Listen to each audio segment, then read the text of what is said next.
Supreme court में आज bar association के इंतखाबात हो रहे हैं। एक तरफ हामिद खान ग्रुप है और दूसरी तरफ आसमा जहांगीर ग्रुप है।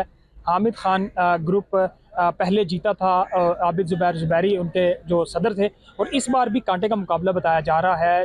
टोटल 12 पोलिंग स्टेशन है पूरे पाकिस्तान में और 3700 से ज़ायद वकला हैं जो अपना हक़ रायदही इस्तेमाल कर रहे हैं। इस बार क्या कौन सा उम्मीदवार जीतेगा और क्या हामिद खान ग्रुप अपनी जो पहले की जीत थी वो बरकरार रख पाएगा? मेरे साथ साबिक एडवोकेट जनरल नियाजुल्लाह नियाजी साहब मौजूद हैं। सर, थोड़ा सा न्यूट्रल तजिया बताइएगा कि इस बार आपको टफ टाइम मिल रहा है या आपकी जो वकला की तादाद है वो बरकरार है और आप जीत रहे हैं? मैं आपको बताता हूँ कि एक तरफ वो ग्रुप है जिसको हामिद खान लीड कर रहे हैं, जो हमेशा आइन की बालादस्ती और कानून की हुक्मरानी करता है, और हमेशा जो बंदा आइन की हुक्मरानी और कानून की बालादस्ती की बात करता है उसको टफ टाइम मिलता है।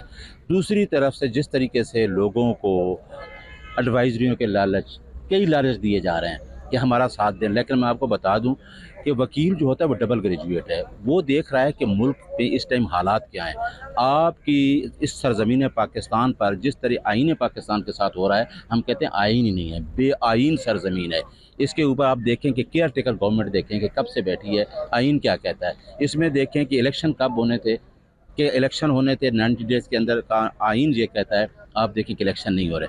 हम यही बात कर रहे हैं कि जितने भी गैर आइनी इक़दाम हैं उसको हम एड्रेस कर रहे हैं। और हमारा जो पिछला प्रेसिडेंट था आबिद ज़ुबैरी साहब, उसने भी तमाम पटिशन ऐसी डाली जहाँ भी आइन की खिलाफ वर्जी हुई। हामिद खान ग्रुप वो है, हामिद खान हमेशा आइन की बालादस्ती और कानून की हुक्मरानी की बात करता अच्छा, है। ये बता दें मुझे कि कहा जा रहा है कि कुछ जैसे आपने एडवाइजरी की बातें की वकला को बता के, ये पहले से ही कोई तय कर लिया गया कि किसकी हुकूमत होगी और आपको ये जो वकला हैं उनको ये एडवाइजरीज मिल जाएंगी, तो लिहाजा आपका इस बार पल्ला कम लग रहा है, ऐसा कुछ है? नहीं, पल्ला देखें, आप देखें अदलिया की तहरीक में भी यही हुआ था। वकला को लालच दिया गया। मैं खुद प्रेसिडेंट था, जितने लालच दिए गया, लेकिन वकला ने वोट जाके आइन के हक़ में डाला। आज भी आप देख लेना शाम को कि भारी अक्सरियत से मियां कुद्दूस साहब जीतेंगे इंशाअल्लाह, ये हमारा दावा है। कौन सी जमात आपको सपोर्ट कर रही है? वकला? देखिए, जब वकला में जमात नहीं थी, वकला का एक अपना जो है एजेंडा होता है, वो कभी भी मिक्स हैं। आप नून लीग के देख लें, आप पीपीपी के देख लें, आप पीटीआई के देख लें, वकला दोनों तरफ हैं। ये नहीं है, वकला की अपनी ग्रुपिंग है और उस ग्रुपिंग में हमेशा कभी भी पार्टी की एफिलिएशन नहीं होती। लेकिन जो आइन की बात करता है, बालादस्ती की, कानून की हुक्मरानी की बात करता है, वो चाहे जो भी लीडर हो, हम उसको कहते हैं ठीक है। सियासी जमातों पे इसका क्या असर पड़ेगा जो भी उम्मीदवार जीतेगा? देखें, सियासी जमातें जो सियासी जमातें आइन की हुक्मरानी और कानून की बालादस्ती की बात करते हैं, उन पर असर पड़ेगा।